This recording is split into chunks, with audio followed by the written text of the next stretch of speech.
کوئٹہ کے بلدیاتی انتخابات کا پہلا مرحلہ بلوچستان ہائی کورٹ میں challenge. National party Balochistan national party, عوامی نیشنل پارٹی، جمعیت علماء اسلام اور پشتونخوا میپ نے بدھ کو مشترکہ طور پر کوئٹہ کے بلدیاتی انتخابات کا پہلا مرحلہ بلوچستان ہائی کورٹ میں چیلنج کیا۔ بلوچستان ہائی کورٹ کے چیف جسٹس کامران خان ملاخیل اور جسٹس اقبال قاضی نے کوئٹہ کے بلدیاتی انتخابات کے پہلے مرحلے کے خلاف درخواست پر سماعت کی۔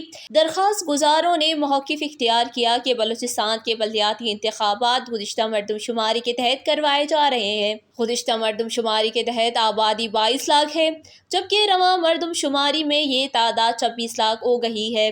درخواست گزاروں کے مطابق 4 لاکھ افراد کے حق رائے دہی کے فرق میں انہیں ان کے بنیادی حقوق سے محروم کیا جا رہا ہے۔ عدالت نے الیکشن کمیشن کے صوبائی نمائندے کو طلب کرتے ہوئے متعلقہ حکام کو نوٹس جاری کر دیے اور کیس کی سماعت 30 اکتوبر تک ملتوی کر دی ہے۔ First news Quetta, Balochistan.